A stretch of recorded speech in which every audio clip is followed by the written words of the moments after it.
స్వాగతం సుస్వాగతం. పేదల సేవలో మన ముఖ్యమంత్రి, పేదల సేవలో ముఖ్యమంత్రి కార్యక్రమానికి ఉదయగిరి నియోజకవర్గం వింజమూరుకు విచ్చేయుచున్న ఆంధ్రప్రదేశ్ ముఖ్యమంత్రి గౌరవనీయులు శ్రీ నారా చంద్రబాబు నాయుడు గారికి స్వాగతం సుస్వాగతం. మామిళ్లపల్లి ఓంకార్, నెల్లూరు పార్లమెంట్ తెలుగుదేశం పార్టీ ఉపాధ్యక్షులు. కావలి మున్సిపల్ శానిటేషన్ ఇన్స్పెక్టర్ బషీర్ పారిశుద్ధ్య కార్మికులపై వేధింపులు మానుకోవాలని సిపిఐ నాయకులు కోరారు. కావలి పట్టణంలోని జర్నలిస్టు క్లబ్లో మంగళవారం మీడియా సమావేశంలో మాట్లాడారు. సిపిఐ నియోజకవర్గ కార్యదర్శి కప్పర్తి నాగరాజు మాట్లాడుతూ sanitation inspector Basheer shadow commissioner గా వ్యవహరిస్తున్నట్లు చెప్పారు. ఉదయం 5 గంటలకే విధులకు హాజరయ్యే కార్మికులకు అసలు సెలవులే ఇవ్వడం లేదన్నారు. ఎవరైనా సెలవు పెడితే వారిని కమిషనర్ వద్దకు, ఆర్డీఓ వద్దకు తిప్పుతూ నానా అవస్థలకు గురి చేస్తున్నట్లు చెప్పారు. ప్రజాప్రతినిధుల ఇళ్లలో పారిశుద్ధ్య కార్మికులను ఏ విధంగా పంపిస్తారని ప్రశ్నించారు. రికార్డుల్లో 300 పారిశుద్ధ్య కార్మికులు ఉంటే 100 మంది చేతనే చేయిస్తున్నారని, మిగిలిన వారు ఎక్కడ ఉన్నారన్నారు. మున్సిపల్ చెత్త వాహనాలు మరమ్మతులకు గురైనట్లు చెబుతూ ప్రైవేట్ బండ్లు నియమించడంలో ఆంతర్యం ఏమిటన్నారు. బషీర్ చర్యలు ఇలాగే కొనసాగితే ఉద్యమం తీవ్రతరం చేస్తామని హెచ్చరించారు.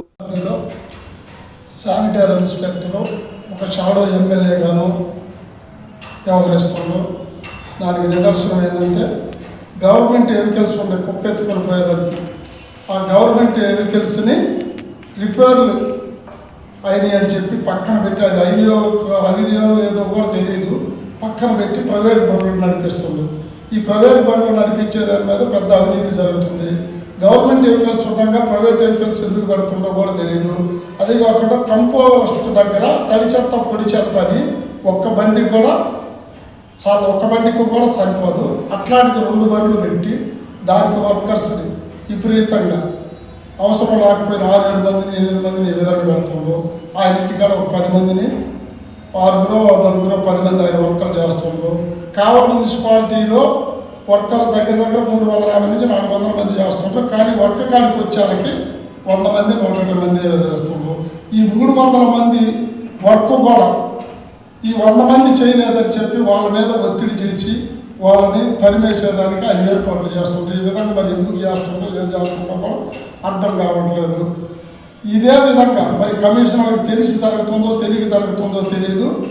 ఎవరైనా సెలవులు కానీ అడిగితే వాళ్ళకి సెలవులు ఇవ్వటం, ఒక్కరోజు సెలవు పెడితే వాళ్ళని ఆర్డీఓ కాడికి పోండి, కమిషనర్ కాడికి పోండి, అవసరమైన కలెక్టర్ కాడికి కూడా పంపిస్తాను, నా ఇష్టానుసారం కావలే నాది, నేను ఎవరికి భయపడను, ఇసుమంటి పగబాలు పలుకుతుండ్రు.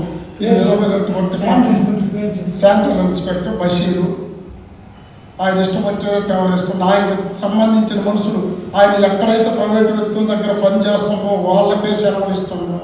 నిజంగా కష్టపడి 5 గంటలకు లేచి వచ్చి కష్టపడి పనిచేసేటికి వాళ్ళు అలసిపోయి ఒక్కరోజు సెలవు అడిగినా కానీ వాళ్ళ నాన్నకి ఇబ్బందులకు గురి చేసి ఏదన్నా వాళ్ళ కాడ పని చేయలేదని చెప్పి వార్డులు మారవటం, ఇదే పందా కానీ కొనసాగితే ఆయన మీద మేము ఈ మున్సిపల్ శాఖ మంత్రికి కూడా కంప్లైంట్ ఇవ్వడానికి కూడా రెడీగా అవుతున్నాము. ఎందుకంటే 2 రోజులు అనేది గమ్ముకుని ఏదో సర్దుకొని పోతాలని సర్దుకొని ఆలోచన లేదు. ఆయనకి ఇష్టం లేని వర్కర్ని ఒక వర్కరు బాగలేక హాస్పిటల్లో ఉండి 4 రోజులు ఉంటేనే ఆర్డీఓ కాడికి పోయి అగ్రిమెంట్ 20 రూపాయల పేపర్ మీద 20 రూపాయల బాండ్ పేపర్ మీద ఎవరు అడగలేదు. ఇప్పటి వరకు కమిషనర్ అడగలేదు, ఒక శానిటరీ ఇన్స్పెక్టర్ అడగలేదు. ఈ విధమైనటువంటి వ్యవహారంగా చేస్తున్నాడు. ఈ బండ్లు కూడా ప్రైవేటు బండ్లు కూడా మరి ఎందుకు పెడుతున్నారో కమిషనర్ కూడా సమాధానం చెప్పాలని కోరుతున్నాము. నా పేరు కప్పర్తి నాగరాజు, కావలి సిపిఐ నియోజకవర్గ సెక్రటరీ. స్వాగతం సుస్వాగతం. పేదల సేవలో మన ముఖ్యమంత్రి, పేదల సేవలో మన ముఖ్యమంత్రి కార్యక్రమానికి ఉదయగిరి నియోజకవర్గం వింజమూరుకు విచ్చేయుచున్న ఆంధ్రప్రదేశ్ ముఖ్యమంత్రి గౌరవనీయులు శ్రీ నారా చంద్రబాబు నాయుడు గారికి స్వాగతం సుస్వాగతం. Tatikonda Anusha, telecom advisory committee Udayagiri నియోజకవర్గ డైరెక్టర్.